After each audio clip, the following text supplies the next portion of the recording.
Então, essa frase, tudo é formado por átomos, talvez seja a frase mais importante que nós temos. Esse conhecimento atômico, da teoria atômica, ela surgiu lá atrás. E hoje, basicamente, quando a gente vai pensar em interações no cotidiano, a gente tem que pensar em termos de átomos. E eu também esqueci de ligar a minha câmera. Vou ligar, não que vocês queiram me ver aí, mas só para vocês saberem que não é um robô aqui. Então, tudo é formado por átomos. Então, quando a gente analisa essa expressão, a gente tem que olhar para os níveis de organização da vida. Isso vocês aprenderam lá em biologia. Então, quando a gente olha para os níveis de organização da vida, partindo do nosso planeta, então o nosso planeta, que é a nossa biosfera, é onde nós estamos vivos, onde a gente habita, ele é formado por um ecossistema. O ecossistema é uma interação entre animais, vegetais, tudo que existe. Então, o ecossistema é formado por uma comunidade, que é aquilo, animais de espécies diferentes e vegetação. Se a gente pegar uma mesma espécie, nós temos uma população. A população ela é formada por organismos, Cada ser individual numa população é um organismo. E aqui nós temos, o organismo é formado por um sistema, um amontoado, por exemplo, um amontoado de ossos ou de órgãos, como é o caso aqui. Os órgãos são formados por tecidos. Para formar os tecidos, eles são feitos por células. As células são formadas por organelas, que por suas vezes são formadas por moléculas. E as moléculas, no mais íntimo, aí, são formadas por átomos. Então, quando a gente fala em termodinâmica, a explicação para as coisas começa nesse intervalo aqui, dos átomos e das moléculas. Só lembrando, a gente viu um pouco sobre átomos lá na aula de eletricidade e magnetismo. Então, vamos lembrar como que é uma estrutura atômica. Então, quando a gente fala em átomos, a gente tem que pensar que existe uma região mais central do átomo. Deixa eu fazer mais bonitinho aqui. Essa região central do átomo é o que a gente chama de núcleo atômico, onde nós teremos basicamente dois tipos de partículas. Os prótons, que aqui eu estou representando de vermelho, e os nêutrons, que eu estou representando de preto. Em volta desse núcleo atômico, nós temos outras partículas denominadas de elétrons. Então, os elétrons eles estão orbitando ao redor do nosso núcleo atômico. Então, lembre que essa é a nossa descrição mais básica daquilo que a gente chama de átomo. Então, tudo à nossa volta é formado por essas coisinhas, tá? Essas coisinhas minúsculas que a gente chama de átomo. E o interessante, pessoal, é que os átomos eles estão sempre se renovando. Quando a gente respira, nós estamos respirando átomos, basicamente átomos de oxigênio. E o interessante é que os átomos que estão dentro dos meus pulmões agora, provavelmente semana passada eles estavam dentro dos pulmões do Rodrigo, dentro dos pulmões da Jade, do Lucas, da Larissa, do professor aí, Rafael, que vocês acabaram de ter aula com ele. Acho que foi com o Rafael, E daqui a alguns meses, esses átomos que estavam dentro dos nossos pulmões já vão estar lá do outro lado do planeta Terra. Vão estar lá no Japão, lá na Ásia, percorrendo a Oceania. Os átomos estão em constante movimento e existe sempre uma absorção, uma remissão desses átomos aí. Existem átomos dentro dos meus pulmões que há 65 milhões de anos estavam dentro dos pulmões de algum dinossauro andando pela superfície da Terra. Isso é formidável. Isso é uma outra maneira da gente pensar como nós, seres vivos no geral, somos uma coisa só. Todos nós somos criados, somos formados pelas mesmas estruturas elementares que são os átomos. Quando a gente fala então de termodinâmica, para a gente entender um pouco o funcionamento da termodinâmica, aí tem que pensar nesses átomos que estão em constante movimento ali. Lógico, a termodinâmica em si, ela não vai estudar os átomos, ela vai estudar os efeitos que a gente pode medir macroscopicamente. Coisas que a gente pode medir com aparelhos que a gente tem no cotidiano aí. A gente não olha diretamente para os átomos em si, mas a gente tem que pensar que o que a gente mede macroscopicamente é devido à interação dos átomos que compõem todas as substâncias ali.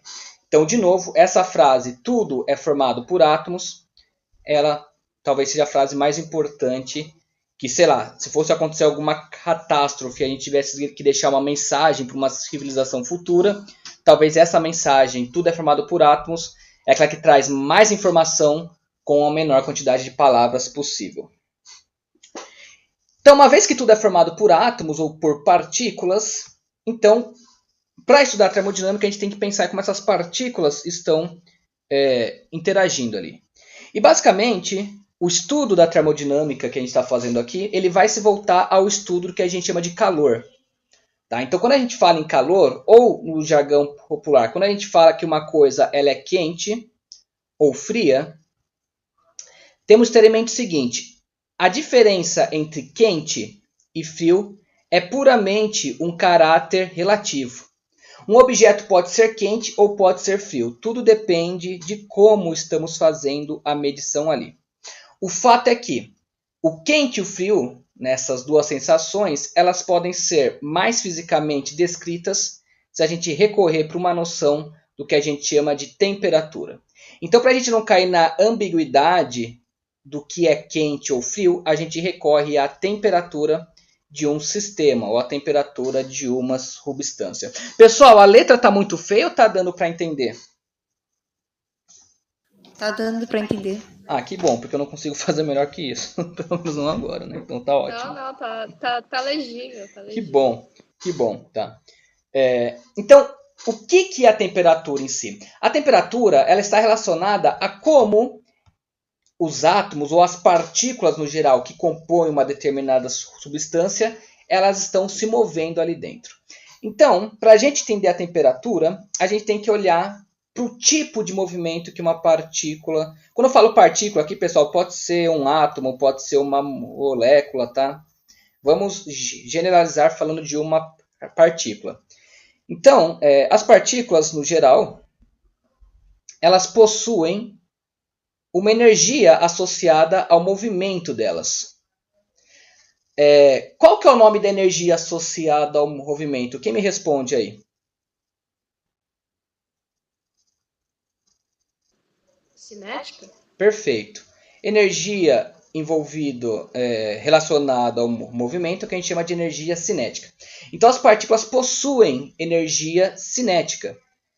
Perfeito? Ou seja, relacionado ao movimento delas. E é justamente essa energia de movimento que vai estar relacionado com isso que a gente chama de temperatura. Só que o que acontece? O tipo de movimento das partículas não é um único tipo. As partículas elas podem se mover de 3 modos distintos. E quais são esses modos? Bom, o primeiro modo que uma partícula pode se mover é o que a gente chama de translação. Uma partícula pode transladar. O que é transladar? Transladar, pessoal, é mudar de posição. Então, eu tenho uma partícula aqui e ela se move, por exemplo, para cá. Então, aqui, ó, só para mostrar que ela está se movendo. Isso é o que a gente chama de translação.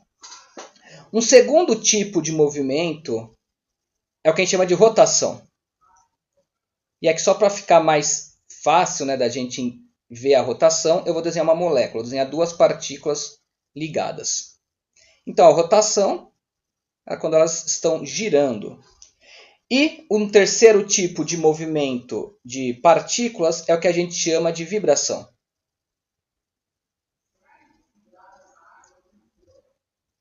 De novo, para entender melhor a vibração, eu vou desenhar 2 partículas ligadas aqui para uma molinha. Lembra que a gente chegou a discutir um pouco de energia de ligação de partículas? E eu falei, né, que a descrição é como se fosse uma mola, né, um movimento de um oscilador harmônico. Então, as partículas elas podem vibrar, que é como se elas estivessem presas a uma molinha, então elas ficam indo e vindo para uma mesma posição, em torno de uma mesma posição aí, beleza? Então nós temos esses tipos de movimento. Como são movimento, então esses são 3 tipos de energia cinética. Então a gente pode falar que as partículas no geral, elas possuem aí 3 tipos de energia cinética. Só que quando a gente se refere à temperatura em si, a temperatura ela vai olhar simplesmente para a energia de translação. Então, é a energia de translação que vai determinar a nossa temperatura. Então, quando a gente fala de medir a temperatura de uma substância, a gente está, na verdade, medindo o grau, né, do nível de translação das partículas ali, o quanto as partículas estão se movendo. A ideia é o seguinte: se a temperatura é alta, quer dizer que o movimento ali é alto, quer dizer que as partículas estão em rápido movimento. Se a temperatura é baixa, quer dizer que a velocidade das partículas é baixa, elas não se deslocam com tanta rapidez. Agora, se a gente pegar os outros tipos de movimento, né, translação, rotação e vibração, e somar a isso a energia potencial do sistema, lembra, né, pessoal? Se eu tenho ligação de partículas ali, se eu tenho ligação de moléculas, a ligação ela é devido a forças elétricas. E lembre-se, quando a gente estudou eletromagnetismo, essa interação é uma interação de ligação, é expresso pelo aquilo que a gente chama de energia potencial elétrica. Então, se eu tenho partículas ligadas ou interagindo entre si, eu tenho uma certa energia potencial associada ao meu sistema. Potencial. Então, olha só, pessoal. Eu tenho 3 tipos de energia cinética, sendo que a translação é o que determina a minha temperatura. Mas se eu somar as 3 energias cinéticas mais a energia potencial do sistema, isso vai me fornecer o que a gente chama na física de energia interna, ou energia total. Beleza? Então, energia interna ou energia total é a soma de todas as energias do meu sistema. Pessoal, ficou alguma dúvida até agora? Não. Ficou claro, né? Então, o que é temperatura? Temperatura está relacionado com energia de translação. O quanto as partículas estão se movendo ali. Alguém ia falar alguma coisa? É para qualquer partícula? Sim, sim. Tá, qualquer partícula aí. Beleza? A temperatura de um sistema, né? Se eu tenho, sei lá, um sistema aqui e eu quero medir a temperatura dele, a temperatura vai estar relacionada ao quão rápido essas partículas se movem aqui dentro do sistema. Pode ser as moléculas, os átomos ali. Quanto mais rápido eles se movem aqui dentro, maior é a temperatura, né? Porque maior é o nível de translação aí. Beleza, gente? Posso mudar de página? Pode. Desde aqui depois eu salvo e vou mandar por PDF para vocês também, tá? Fiquem tranquilos aí. Mas é aquilo, às vezes eu vou falando coisas e não vou escrevendo. Então, se vocês estiverem escrevendo junto, é sempre bom vocês fazer algumas anotações além do que está aqui. Pessoal, um exemplo prático aí de aplicação da energia de translação ou da energia total aí são os aparelhos, tá, de micro-ondas. Né, o forno micro-ondas. Então, o que acontece no forno micro-ondas? Como que a gente consegue aquecer os alimentos? Então, no caso, os alimentos no forno de micro-ondas, eles são aquecidos devido ao atrito das moléculas que compõem o alimento, principalmente das moléculas de água. Então, os alimentos se aquecem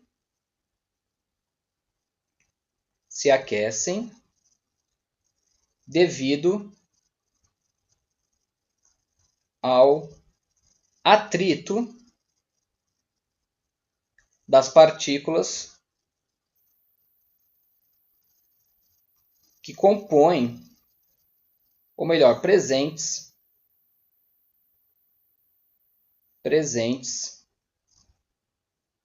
nos alimentos. O bom de escrever essa lousa, pessoal, é que vocês treinam também a capacidade de vocês entenderem letras diferentes. O professor sofre muito com isso. A gente tem que entender, às vezes, o que o aluno escreveu, agora vocês sofrem um pouco perrengue aí. Então, os alimentos se aquecem devido ao atrito das partículas presentes nos alimentos. Não que vocês tenham as letras feias, né? Quem manda os registros para mim, eu nunca tive dificuldade em entender as coisas, tá? Não é o caso de vocês. Isso aqui é uma coisa interessante, pessoal. Esse tipo de aquecimento, então o que acontece? como eu falei, as partículas elas atritam uma com as outras. E nesse atrito transfere-se energia. Isso daqui é o que a gente chama de aquecimento dielétrico. Isso é algo simples, mas muito importante. Por que isso? Porque se você for pesquisar na internet, você vai ver muitas explicações dizendo que o alimento se aquece ali no micro-ondas devido ao efeito de ressonância. Então é aquilo, lembra o que é ressonância? Se eu tenho uma onda com um certo comprimento de onda e ela encontra uma outra onda igual, então elas vão se somar, isso vai gerar uma onda com amplitude maior. Isso é ressonância. Então, o que alguns meios de comunicação eles dizem? Que as ondas do micro-ondas elas entram em ressonância com a vibração natural da água presente nos alimentos. Então, isso gera uma ampliação na oscilação dos alimentos, da água, que faz aquecer. Isso está completamente errado, tá, pessoal? E pior do que está errado é que isso já foi questão de vestibular e de Enem. E qual que era a resposta do Enem? Você tinha que responder que o aquecimento no micro-ondas ocorre devido ao fenômeno de ressonância, o que está errado. Então, o Rodrigo está aí, né, para não deixar eu mentir. Eu sou muito crítico do modo como a gente ensina. A gente ensina muito voltado ao vestibular. Só que nesse caso, a pergunta do vestibular estava sendo cobrado uma resposta totalmente errada. Então, enquanto a gente estiver interessado mais em ensinar os alunos a decorar coisas, a gente vai estar correndo o risco de ensinar um monte de coisa errada e aceitar. Então é aquilo. Para o vestibular, não importa, né? A pessoa acertou se ela respondeu errado. Isso é meio estranho, né? Quando você pensa num sistema de ensino. Se ensina errado porque o vestibular cobra errado. Está muito errado isso. Então, o aquecimento ele é dielétrico. Vocês podem errar no vestibular, mas pelo menos respondam e tenham a dignidade de responder correto. Beleza? Então, nem sempre vocês têm que aceitar as coisas que são jogadas. O vestibular também erra muito. Beleza, gente? Então, no micro-ondas não tem nada de ressonância. É devido ao atrito das moléculas ali, que a gente chama isso de aquecimento dielétrico. Perfeito? Bom, volto a perguntar. Ficou claro o que é temperatura?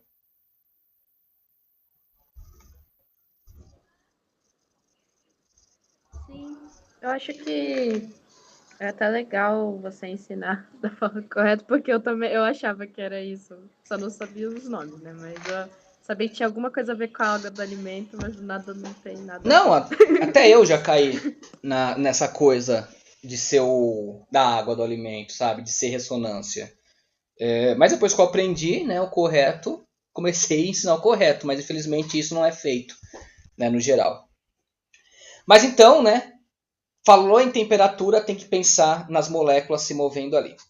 Então vamos lá, vamos falar agora um pouco sobre como a gente mede a temperatura, então, né, sobre as escalas de temperatura. Então, as escalas de medida. Então, escalas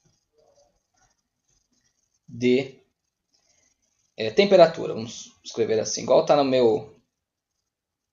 Nossa, também não é assim, né? Não é porque está na lousa que. Escalas de temperatura. Falei para vocês, né, pessoal? Eu já tinha montado slide, mas como eu ia preparar essa aula na lousa, eu escrevi tudo minhas colas aqui. Então tem bastante folha para usar aqui como colinha. Beleza? Então, o que são as escalas de temperatura, né? Lembra, para tudo que a gente faz em física, para tudo que a gente mede, a gente tira uma unidade de medida. Então, por exemplo, se a gente vai medir o comprimento de um objeto, a gente mede isso em metro. Se a gente mede a força, a gente mede em newton. A temperatura a gente também mede em algumas unidades. Nesse caso, a temperatura, né, ela possui basicamente três tipos de unidades usuais aí. Então, basicamente, essas três unidades é a unidade Celsius, a gente pode medir a temperatura em Celsius. Basicamente, a gente fala graus, essa bolinha é grau, então grau Celsius, grau C. Outra unidade, usual mais em países ingleses, é a unidade Fahrenheit. graus Fahrenheit. E a terceira, e essa é a unidade no sistema internacional, é o que a gente chama de Kelvin, que é a unidade absoluta, que é o K. No Kelvin a gente não adota o símbolo de grau, tá? Qual que é a diferença? Essas duas aqui, elas foram construídas com base no comportamento da água. Enquanto que a unidade Kelvin, a base dela de fato é a unidade absoluta. A gente já vai entender isso melhor, tá? Mas a gente fala que a unidade Kelvin é a unidade de medida de temperatura absoluta. Então, como assim, né, se definiu a água? Porque é o seguinte, a escala Celsius e a Fahrenheit, elas foram escolhidas de tal forma que foram adotados dois pontos fixos, que a gente chama, né, de ponto fixo. Quais são esses pontos fixos? Um dos pontos fixos da escala Celsius e Fahrenheit é aquele ponto onde a água está no estado sólido e sofrendo a transformação para o estado líquido. A gente vai aprender isso mais para frente, que a gente chama isso de fusão. Então, do estado sólido para o estado líquido é uma temperatura de fusão. O próximo ponto que a gente adota da água é quando ela vai do estado líquido para o estado de gás, que é quando acontece a ebulição da água. Então, nós temos dois pontos fixos na escala Celsius. Um ponto que representa a temperatura quando a água está indo do gelo para o líquido, e um outro ponto onde representa a temperatura quando a água está indo para o líquido, do líquido para o gás. Então, olha só. Vamos expressar essas duas unidades aqui. Dessa maneira. Então, aqui seria meu grau Celsius.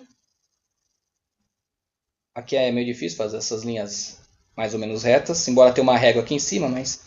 E aqui é o grau Fahrenheit. Então, é aquilo. Eu marco dois pontos na escala Celsius e na escala Fahrenheit. Esse primeiro ponto é o ponto de fusão, ou seja, é quando a água está do sólido para o líquido. Na escala Celsius, o ponto de fusão foi definido como sendo o valor de 0, ou seja, 0 graus. Vamos escrever 0 graus. Já o ponto onde a água vai do líquido para o gás foi definido como sendo o ponto de 100 graus. Isso para a escala Celsius. Para a escala Fahrenheit, o ponto de fusão da água foi escolhido como sendo de 32 graus Fahrenheit. E o ponto de fusão foi escolhido como sendo de 212. Você fala, nossa, por que isso, né? Sinceramente, eu não sei, tá, pessoal, por que escolheram isso. Eu nunca fui pesquisar a história disso. Mas o fato é o seguinte. Você pode criar sua própria escala de medida. Você pode criar graus Jade, graus Lucas. Tá? Vocês podem criar a unidade de medidas que vocês quiserem. E a gente vai ver como que isso acontece aqui. Para a escala Celsius foi usado 0 e 100. Para a escala Fahrenheit foi usado 32 e 212. Se na escala Rodrigo for 60 e 290, tudo bem, é a escala dele. Só tem que fazer os fatores de conversão, né, se a gente quiser expressar uma em outra. Então, beleza, pessoal? Na escala Celsius, esse é o ponto de gelo, né, gelo para água. Esse é o ponto, água, né, de gelo para líquido. Esse é o ponto líquido para gás. E aqui é a mesma coisa. São os dois pontos fixos. Então, vou marcar uma temperatura genérica aqui. TC é a temperatura em Celsius. E vou marcar aqui uma temperatura genérica correspondente à temperatura em Fahrenheit. Pessoal, como eu falei, a temperatura Celsius e Fahrenheit são coisas distintas para medir a mesma coisa, que é a temperatura. São escalas distintas. A Celsius ela é muito usada aqui no Brasil. A Fahrenheit, como eu falei, ela é muito mais utilizada nos países ingleses, principalmente nos Estados Unidos. Então, o que acontece? Assim como lá nos Estados Unidos se usa muito milha e aqui se usa muito quilômetro, a gente define, né, uma forma de converter quilômetros para milhas e vice-versa. Então, da mesma maneira, tem de existir uma forma de converter temperaturas em Celsius para temperaturas em Fahrenheit. Vamos ver como a gente faz isso. E para fazer essa conversão, a gente vai recorrer um pouco à matemática. Basicamente, o que a gente chama de teorema de Thales. Então, o que diz o teorema de Thales? Eu tenho aqui duas retas paralelas, basicamente com as mesmas divisões. Então, eu posso recorrer ao teorema de Thales, que está relacionado a uma certa proporcionalidade entre as medidas dessas minhas duas retas. Então, eu vou tomar a medida, primeiro daqui de baixo, né, só para daqui até aqui. Quanto que é a medida daqui até aqui? Bom, aqui é TC, aqui é 0. Então vai ficar o quê? TC menos 0. Seria o comprimento, né? De 0 até TC, o comprimento disso é o valor final menos o valor inicial. Então, TC menos 0. Então, o que diz o teorema de Tales? Se eu pegar essa medida, e relacionar ela com essa medida aqui, então quanto que vale essa medida? TF menos 32. Oxi. TF menos 32. Isso é equivalente a eu pegar essa medida aqui. Qual que é essa medida? 100 menos 0. E dizer que ela é equivalente, né, a essa medida aqui. 212 sobre 32. Sobre não, né? 212 menos 32. Perfeito? Então, aqui eu apliquei o teorema de Tales para esses dois casos. Alguém se perdeu aqui? Alguém não entende o que é o teorema de Tales?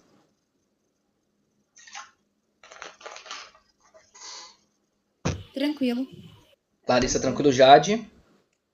Tranquilo. Sim. Lucas, beleza. Rodrigo? Não, Rodrigo também. Né? Então, pessoal, agora é fazer uma continha, né? TC menos 0, TC. TF menos 32, TF, né? Menos 32, não tem como fazer essa conta. Não sei quanto que vale TF. 100 menos 0 dá 100. 212 menos 32, fazer de cabeça aqui, 180.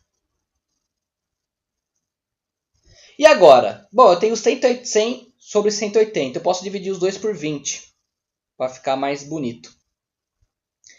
Então, dividir por 20 vai ficar assim, ó. TC sobre TF menos 32 é igual 100 dividido por 20 dá 5. 180 dividido por 20 dá 9.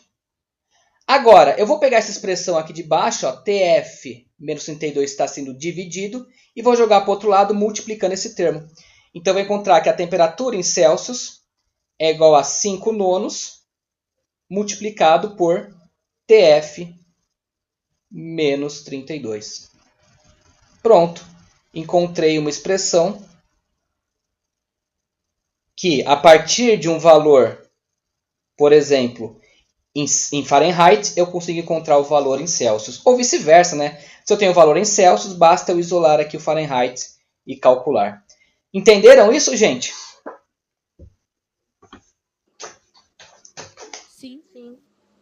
Né? É bem tranquilo, tá? Bom, como eu falei, né? Aqui é a escala Celsius e a escala Fahrenheit.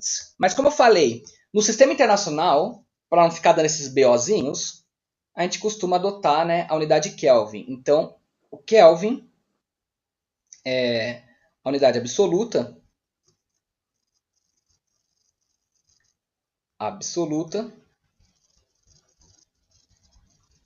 Ela também pode ser definida, tá, em termos da água. Só que acontece, enquanto que na escala Celsius 0 graus corresponde ao ponto de gelo da água, na escala Kelvin 0 graus representa a menor temperatura que a substância ela pode ter.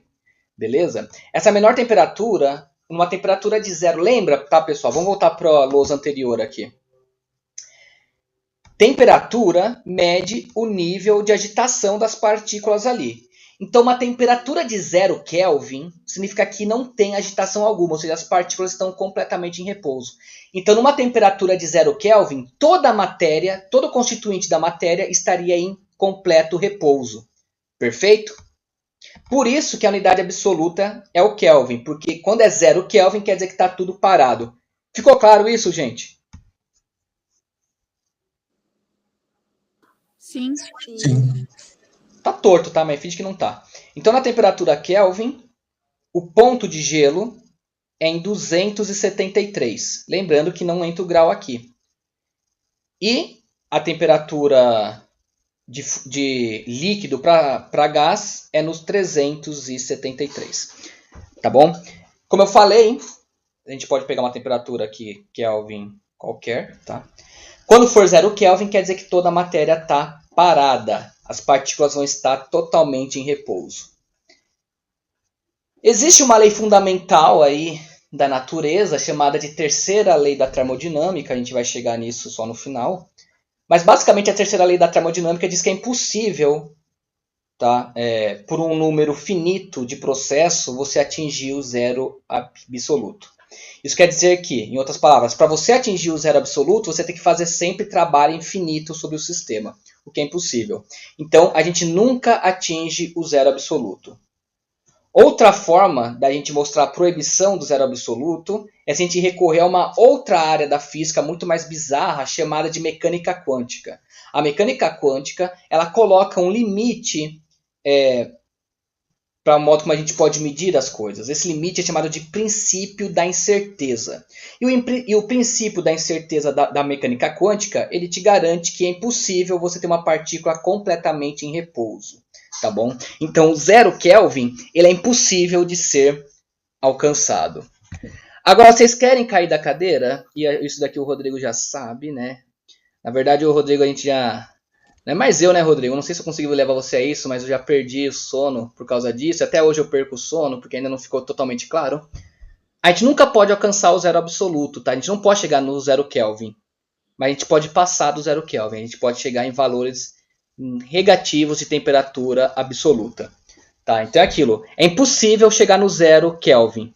Mas chegar num valor negativo de Kelvin, por exemplo, menos 1 Kelvin, menos 2 Kelvin, né? Isso não é nada impossível, tá? Não dá para chegar no zero, mas dá para pular o zero e ir para valores menores aí. Pensem nisso. E aí vocês vão perder o sono igual eu. Dever. Não que acabou a aula ainda, tá?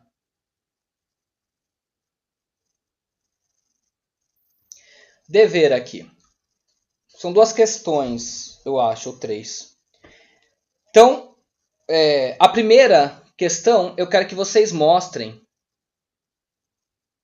Mostre que temperatura em Celsius ela é igual a temperatura em Kelvin menos 273. Ou seja, essa é a relação para converter Celsius em Kelvin. Eu quero que vocês demonstrem isso. Professor, como que eu vou fazer isso? Do mesmo jeito que a gente fez aqui, ó, com Celsius em Fahrenheit, usando o teorema de Thales. Só que ao invés do Fahrenheit, eu vou usar o Kelvin, beleza? Então, esse daqui é a primeira questão. A segunda questão... Deixa eu ver se é a segunda questão... Tá, a segunda questão é... Encontre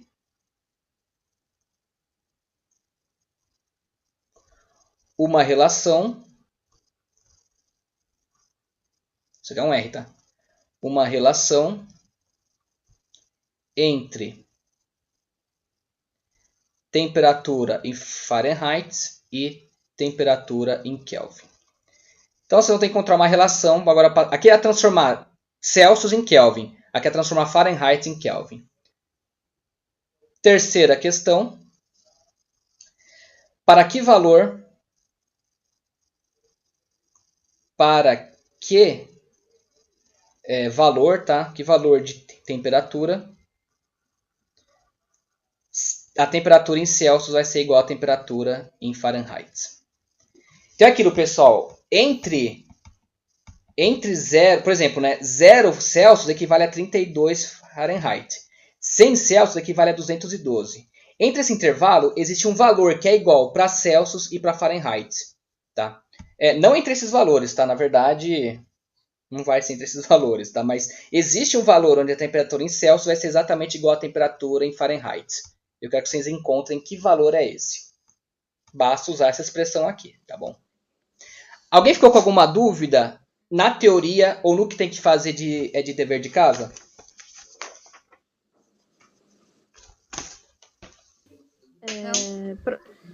Manda aí.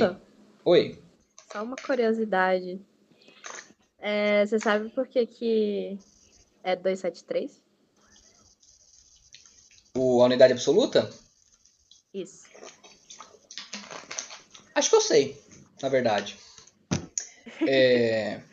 Porque é o seguinte, como eu falei, né? Isso daí dá pra gente calcular, por exemplo, a temperatura mínima, tá? A gente, né, por exemplo, chegar no 0 Kelvin, a gente consegue. Esse valor foi... A gente chegou nesse valor de 0 Kelvin meio que experimentalmente, né? Ver qual que é a temperatura que a matéria tem que parar, beleza? E a gente viu que se a gente convertesse para a unidade Celsius, a gente ia encontrar o quê? Que 0 Kelvin equivale a menos 273 Celsius, tá? Na verdade, 273,15 graus Celsius. Perfeito? Então é aquilo. Se eu estou em menos 273 graus Kelvin e subo para 273, eu subo 273 graus, eu vou cair na temperatura de 0 Celsius. Acho que eu falei errado, tá? Se eu estou na temperatura de menos 273 Celsius e subo 273 graus, eu caio na temperatura de 0 graus Celsius. Perfeito? Então, quanto que equivale 0 graus Celsius? Como eu variei 273 graus, então o ponto de gelo da unidade absoluta é 273 Kelvin. Deu para entender? Sim, mas eu ia adicionar mais uma coisa. Adiciona aí. Porque essa foi a temperatura que, se eu não me engano, foi um elemento que conseguiu chegar, tipo, foi o mais próximo que ele conseguiu chegar de 0 Kelvin. Que é o hélio. O hélio, né? Sim. Não tem o hélio sólido.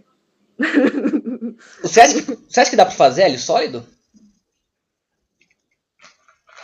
Dizem que não dá, não.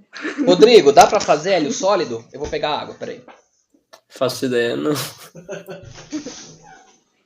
Pegando água aqui na torneira mesmo, não vou morrer.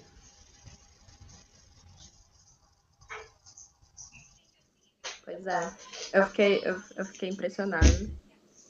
É que é o seguinte, pessoal. Para você mudar o estado de uma matéria, não é simplesmente mudar a temperatura, tá? Você pode mudar a pressão também. Perfeito? Quanto mais pressão, mais você está tendendo a fazer os átomos se ligarem ali, certo? Então, tecnicamente dá para você fazer hélio sólido, só que você tem que ter uma pressão, né, exorbitante. Nem no botijão? Gigantesca.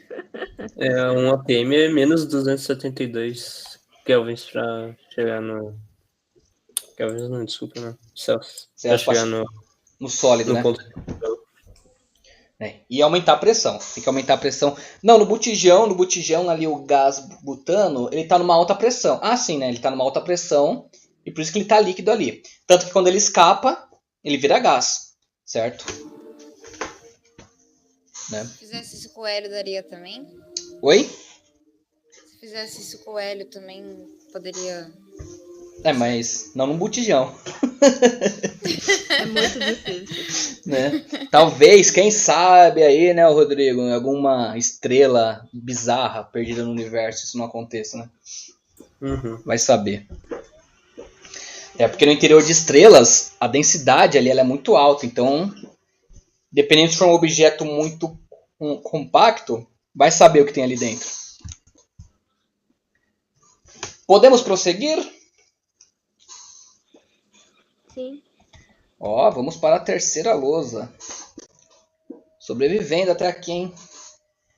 Bom, falamos de temperatura, né? Entendemos um pouco o que é temperatura. Vamos falar agora sobre uma outra coisa relacionada, que é o calor. Todo mundo está familiarizado com essa palavra, calor, né? Mas vamos discutir aqui fisicamente o que é calor. Então a gente viu, né, pessoal, uma sensação quente está relacionado a um alto movimento de partículas ali. Uma sensação fria está relacionado a um movimento menor de partículas ali. Então, basicamente, uma substância quente tem uma alta temperatura, as partículas se movem mais rapidamente que uma substância fria. O fato é o seguinte, se nós temos substâncias com temperaturas diferentes, ou seja, uma substância ela tem uma energia térmica, que a gente vai usar agora o termo energia térmica, tá? Então, se uma substância tem uma energia térmica, ou seja, ela tem um movimento de partículas maior do que uma outra substância, então a substância que tem energia térmica maior, vai transferir sua energia para a substância de energia térmica menor. Isso vai acontecer até que as duas substâncias adquiram a mesma energia térmica, ou seja, até que as duas atinjam o equilíbrio térmico. Então, de novo, uma substância, um corpo, um objeto com uma temperatura maior, transfere energia térmica para uma substância, um corpo, um objeto com uma temperatura menor. Essa transferência de energia vai ocorrer até que os dois atinjam a mesma temperatura. Ou seja, o corpo que tem uma temperatura maior vai começar a diminuir sua temperatura, o corpo que tem a temperatura menor vai começar a aumentar, até que os dois vão atingir o mesmo valor. Quando eles atingirem o mesmo valor, a gente diz que o sistema está no equilíbrio térmico. E aí cessa a transferência de energia térmica. E o que é o calor? Onde que o calor entra? O calor é justamente o nome que a gente dá a essa energia saindo do corpo com uma temperatura maior ou mais quente para o corpo com uma temperatura menor. Beleza? Então, isso que é calor. Então, vamos desenhar aqui. Ó. Desenhar, né? Mais ou menos. Então, aqui eu tenho um corpo quente. Quente. E aqui eu tenho um corpo frio.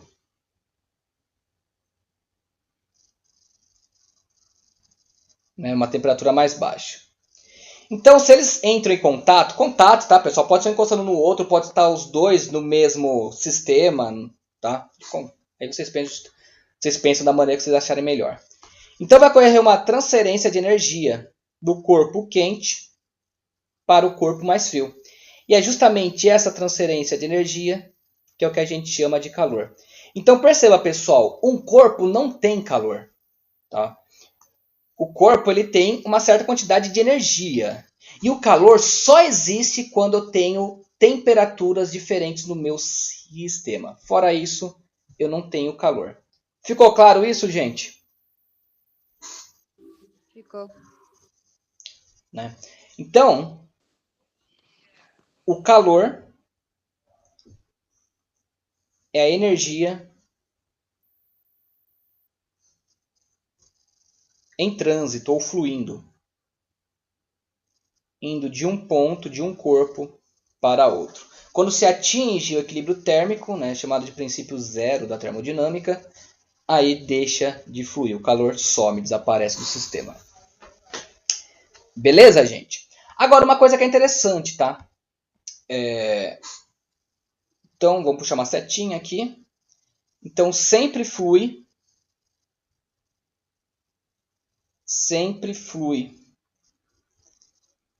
do corpo de maior temperatura. Pessoal, T maiúsculo aqui é temperatura, tá? Para o corpo de menor temperatura. T maiúsculo aqui vai ser temperatura. Beleza, pessoal? Mas agora, lembre-se que a gente definiu um outro tipo... Então aqui a gente está falando de energia térmica, mas a gente definiu um outro tipo de energia, que é a energia interna do sistema. Então, o que é energia interna? A energia interna, ou energia total, é quando eu somo todos os tipos de energia que eu tenho ali. Então, lembrando, né? A energia de translação,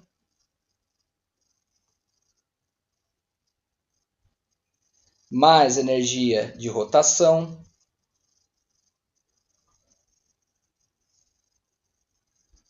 mais energia de vibração,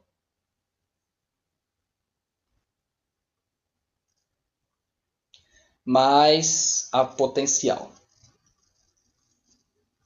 Então aqui a gente precisa diferenciar o que é energia térmica do que é energia interna. Lembrando, né, energia térmica está relacionado com a energia cinética de translação, tá bom?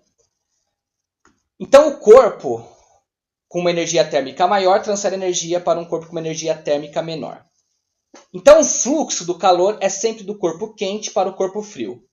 Mas nem sempre é do corpo com maior energia interna para o corpo de menor energia interna. De novo, o fluxo do calor é sempre do corpo mais quente para o mais frio. Mas nem sempre é do corpo que tem maior energia interna para o corpo de menor energia interna. Vamos tentar entender isso aqui. Deixa eu ver se consigo desenhar.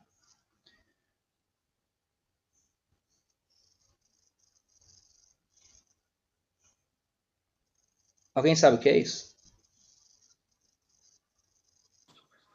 É uma xícara. Tá ótimo, é isso mesmo. Né? Então eu tenho uma xícara com café. E essa, né, como estava na fumacinha aqui, ó, a temperatura dele é bem alta. Digamos que o café seja bem quente. Beleza? E aqui eu tenho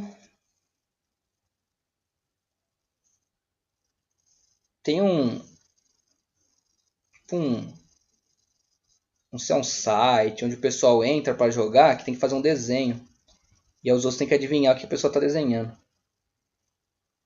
O que é isso daqui? Alguém sabe? É um barril, tá? Eu ia falar algo do tipo. Ótimo. Então, vamos supor que nesse barril a gente tá cheio de água, tá? E vamos supor que essa água seja morna.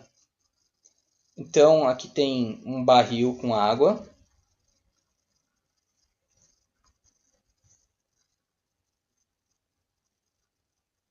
Beleza? Com uma temperatura mais baixa, que é a do café. Bom, pessoal, então o que acontece se eu jogar o café dentro do barril com água? Vocês acham que o café vai esfriar ou vai esquentar mais?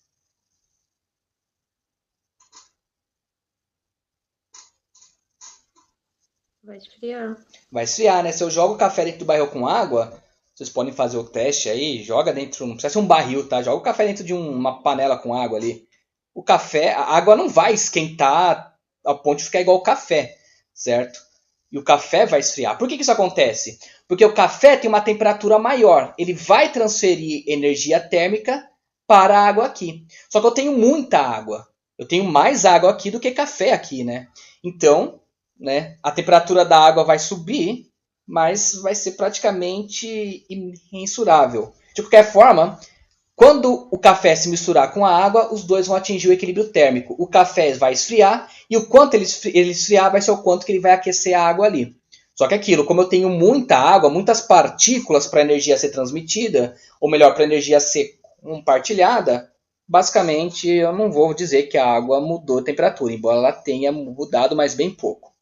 Então, beleza, né, pessoal? De novo, a energia foi transferida do corpo mais quente para o corpo mais frio. Agora eu pergunto, quem tem mais energia interna? O que é energia interna? É a translação, mais rotação, mais vibração, mais potencial. Quem tem mais energia interna? Uma xícara de café ou um barrilzão com água? Quem responde?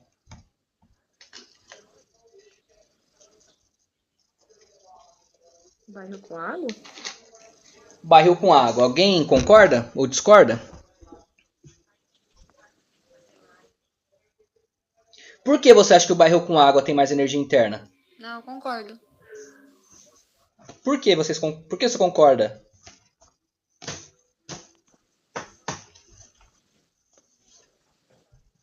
Então, talvez pela quantidade?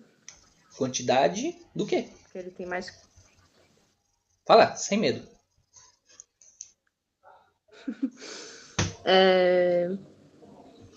Porque o café está em menor quantidade, apesar dele ter uma maior temperatura. Isso, não é isso mesmo, tá? Talvez seja pela quantidade. É a quantidade de partículas ali. Embora a temperatura do barril com água seja menor, ele tem muito mais partícula que uma xícara de café. Se ele tem muito mais partículas, se a gente somar a energia de translação dessas partículas, com a energia de rotação dessas partículas, com a energia de vibração dessas partículas, com a energia potencial, ele vai ganhar da xícara de café. Então reparem, o calor flui do corpo de maior temperatura para o corpo de menor temperatura, mas não flui necessariamente do corpo de maior energia interna para o corpo de menor energia interna. Como a gente viu aqui no caso, a energia interna do café ela é menor que a energia interna do barril. Ficou claro isso, pessoal? Ficou. Então, energia térmica é uma coisa, energia interna é outra coisa. Energia térmica é uma parte da energia interna. Beleza? Energia interna leva em consideração outras coisas. No caso, como o barril tem muito mais partículas, ele tem uma energia interna maior. Então, qual é a frase que você falou? Frase que eu falei? Nem lembro. Para definir. Então, assim, Nem todo. Então, de novo, ó. Energia térmica é uma coisa. Energia interna é outra. A energia térmica está dentro da energia interna. Beleza? Agora, o calor sempre flui do corpo quente para o corpo frio. Ou seja, ele sempre vai em direção do que tem maior energia térmica para o que tem menor energia térmica. Mas não necessariamente ele vai fluir do que tem maior energia interna para o que tem menor energia interna. Beleza? Então, o fluxo do calor, o que determina o fluxo do calor, o sentido do calor, é o corpo quente para o corpo frio. E não a energia interna. Beleza? Beleza. Quer que eu escreva isso aqui?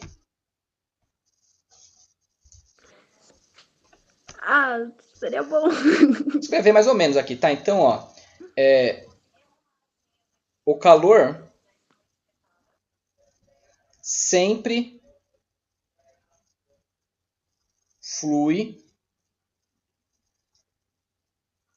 do corpo, tá? Vou colocar corpo aqui. Do corpo de maior temperatura para o corpo de menor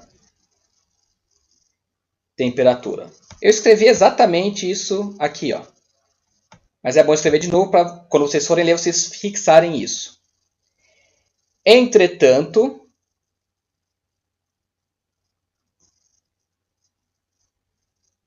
o calor nem sempre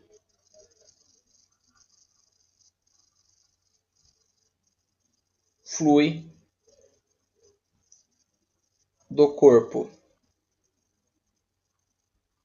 de maior energia interna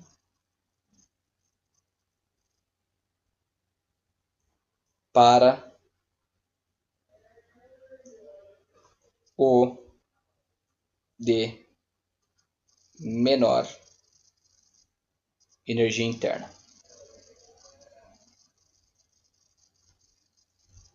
Olha, pessoal, tô adorando escrever na lousinha. Só que dói a mão. Beleza?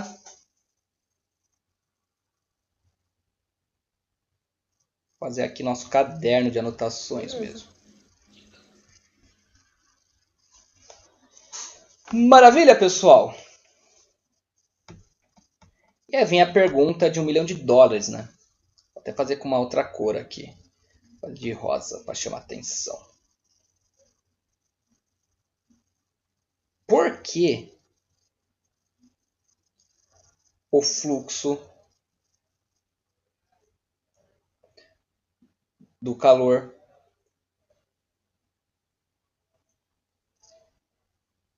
é direcionado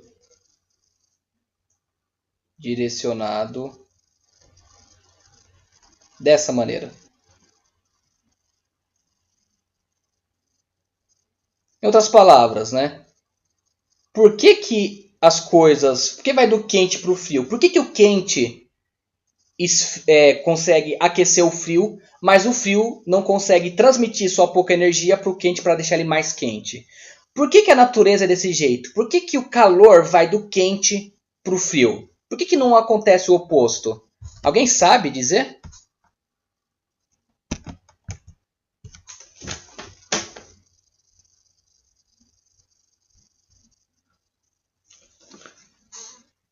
Eu fiquei com uma dúvida. Manda. Por exemplo, se eu pego numa chave e a minha mão tá quente, a chave é gelada, eu sinto a minha mão gelada depois. No caso, não teve uma troca? Sim, teve troca de energia. A gente vai estudar isso provavelmente na aula que vem. Tá? Mas só para você não ficar com dúvida, o que acontece? Quando você sente a chave fria, você sente ela fria porque ela está numa temperatura mais baixa que a sua mão. Tá? Tecnicamente. Então acontece, sua mão está transferindo energia para a chave. Isso quer dizer que a chave tende a esquentar e sua mão tende a esfriar. Beleza? Até atingir o equilíbrio térmico de todos. Sei lá, se você estiver segurando uma chave nas suas mãos e passa lá para a minha mão, eu vou sentir a chave mais quente do que você sentiu quando você pegou ela a primeira vez. Beleza? Mas a sensação aí da chave estar fria no começo, ela depende também de uma outra coisa que a gente chama de calor específico, tá? E capacidade térmica. Isso a gente vai ver, não sei se a gente vai começar a ver hoje,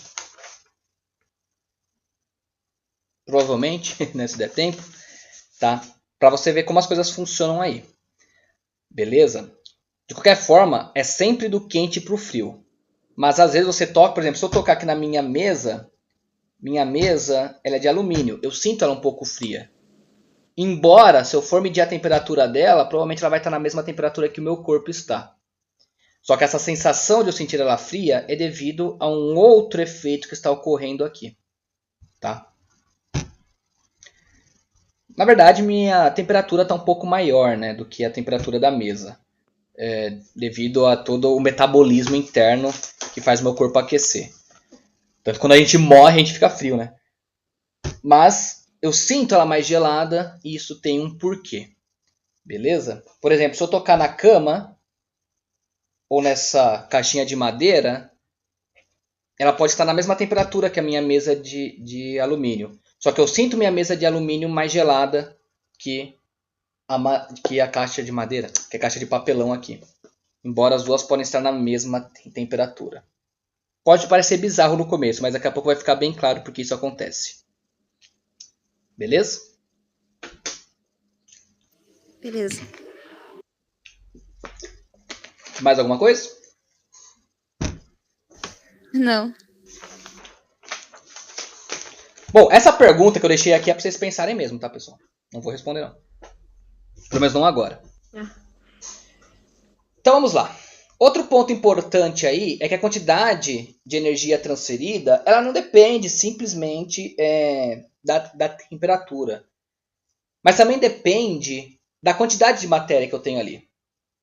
Então, vou escrever igual eu fiz aqui na minha nota de aula. A quantidade de calor que flui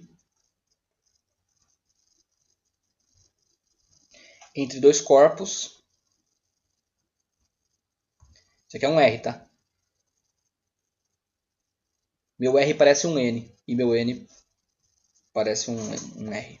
A quantidade de calor que flui entre dois corpos depende também, né, não quer dizer que é só disso, mas ele depende também da quantidade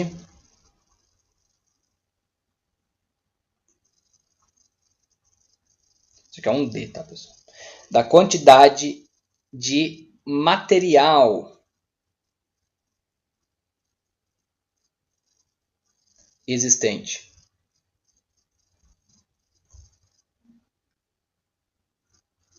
A ideia, pessoal, é basicamente o seguinte. Se eu tenho poucas partículas no sistema, eu tenho uma menor transferência de energia. Quanto mais partículas eu tenho no sistema, maior a transferência de energia. Então vamos escrever isso. Um pequeno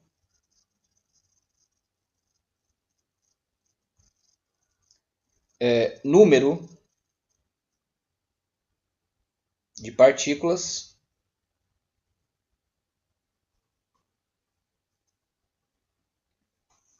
implica numa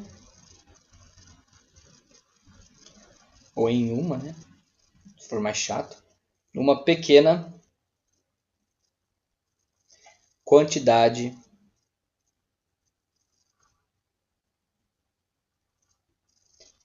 de energia trocada.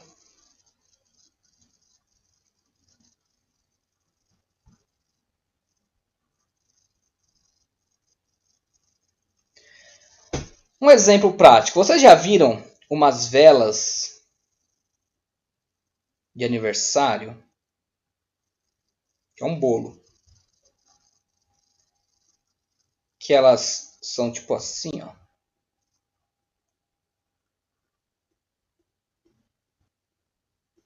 Elas soltam umas faíscas. Ah, já. Sim. Né? Bolo. Vocês têm ideia de qual é a temperatura das faíscas aqui? Quem chuta aí? Lembrando, né? 100 graus é quando a água vai do líquido para o gás. Só para vocês terem uma base aí. Quem chuta a temperatura aí dessas faíscas?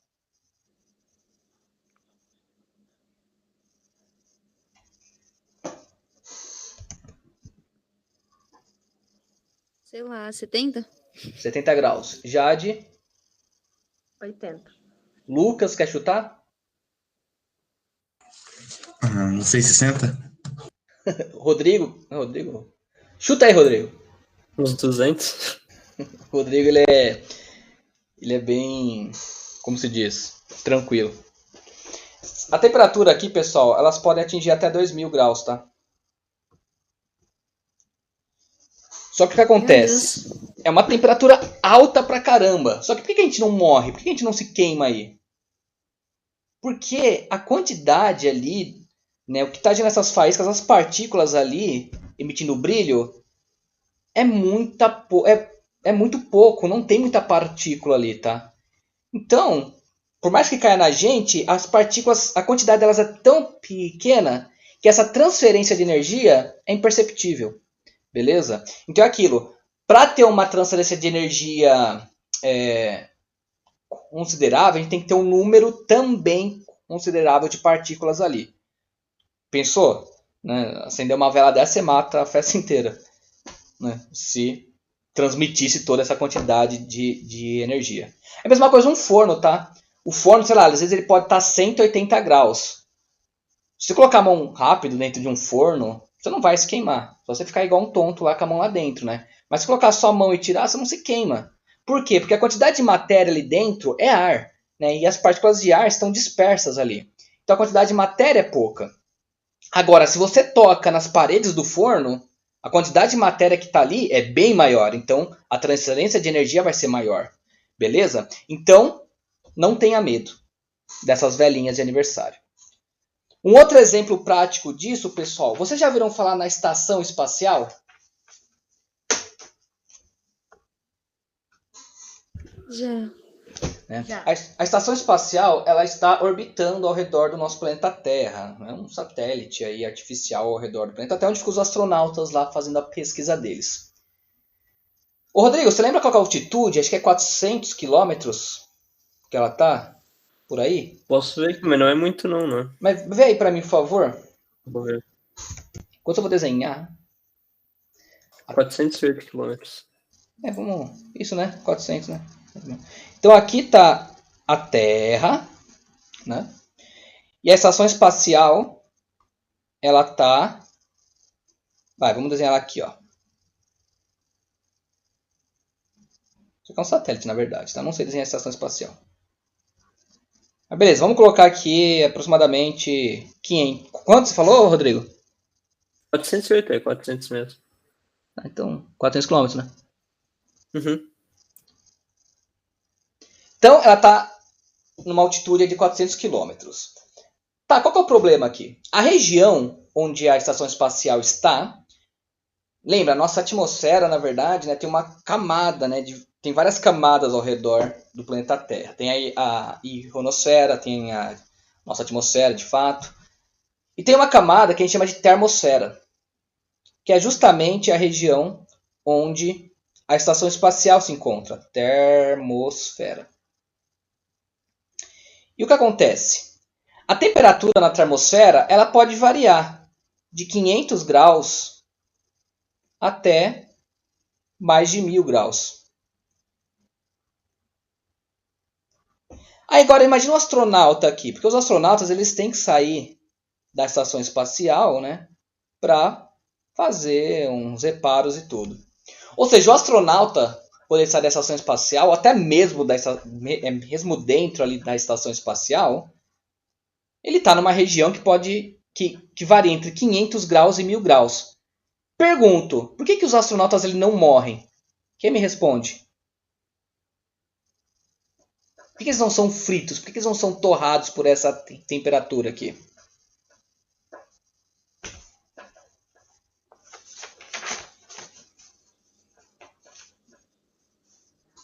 Quem se arrisca? Talvez pelo traje que eles usam? Não, entrar com traje de astronauta dentro de um forno a 180 graus, você vai morrer do mesmo jeito. Ah. Por que os astronautas ali não morrem? Por que eles estão seguros ali, mesmo a uma temperatura alta?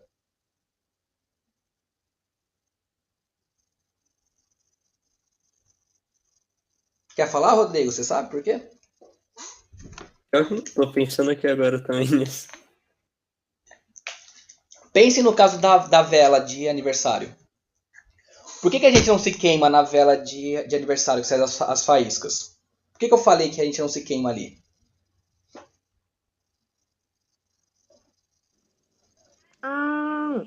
Por conta da quantidade de matéria.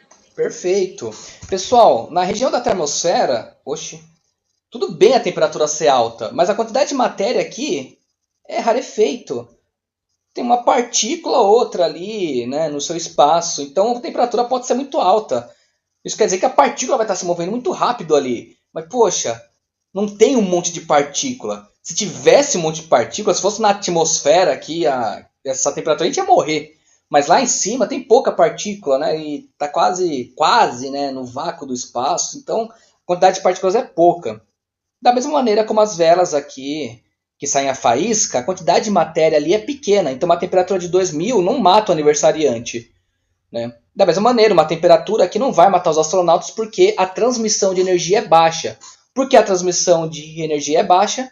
Porque a quantidade de calor ela depende também do número de partículas, né? Quantidade de calor transferida. Então, se o número de partículas é pequeno, a quantidade de partículas, ou melhor, a quantidade de energia trocado também vai ser pequeno. Ficou claro? Sim. Claro como partículas rarefeitas ali. Vamos para a nossa próxima lousa.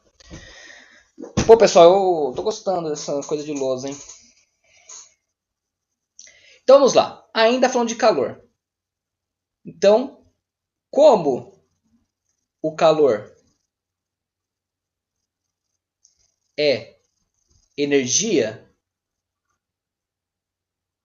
fluindo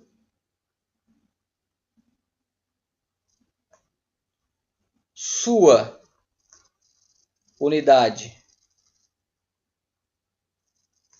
de medida será não, né? Sua unidade de medida é... Quem aí me diz qual é a unidade de medida de calor, sendo que ele é energia?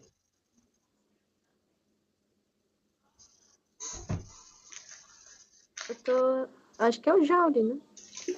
Perfeito. Como ele é energia, a sua unidade de medida é o Joule.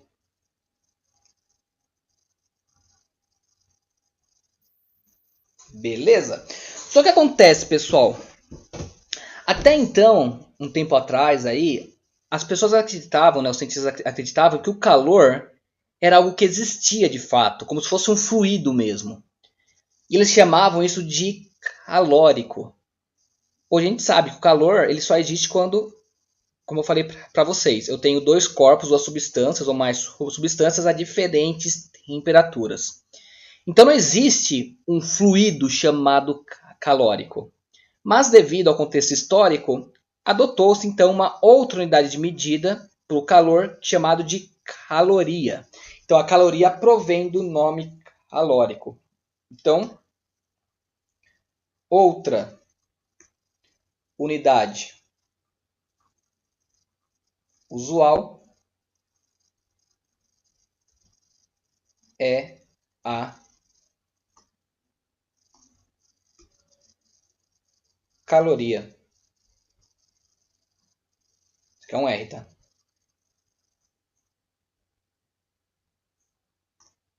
E a caloria, a gente chama ela, né, representa por cal. O que é a caloria? Então vamos lá. Por definição,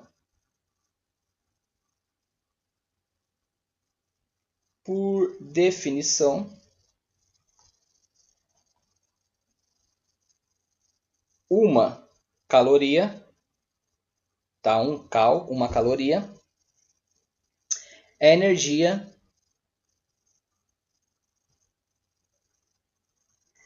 necessária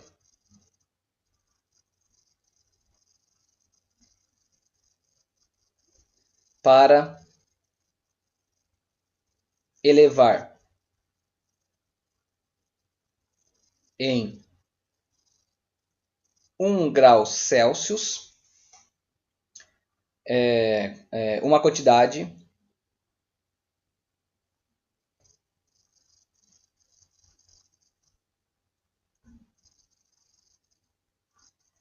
igual a 1 grama de água. Então, qual é a definição de caloria? Uma caloria é a energia que eu preciso para... Eu tenho 1 grama de água e eu quero elevar em 1 grau a temperatura desse 1 grama de água. Então, para eu fazer isso, eu preciso de 1 caloria. Para efeitos de fatores de conversão, 1 caloria, 1 caloria equivale a 4,184 joules. Então, isso aqui é o fator de conversão, caso vocês precisem usar. Ficou claro isso, gente? Ficou.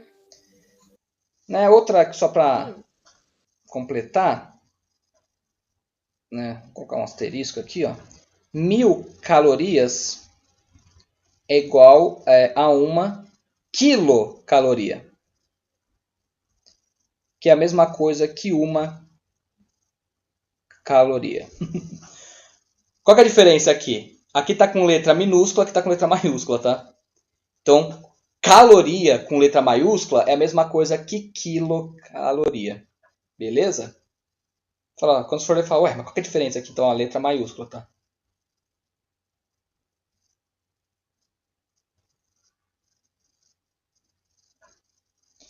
Isso aqui é o que costuma aparecer nos rótulos de alimentos aí. Deixa eu ver.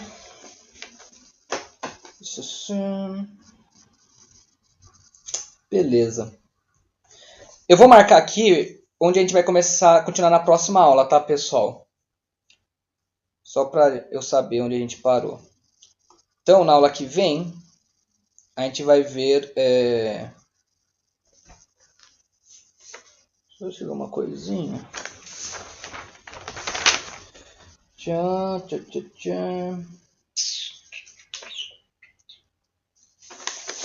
Queria lembrar onde que eu vou falar daquele negócio lá que a Larissa me perguntou. Bom, mas tudo bem. Na aula que vem, a gente volta a esse assunto e a gente vai começar falando sobre o chamado calor específico.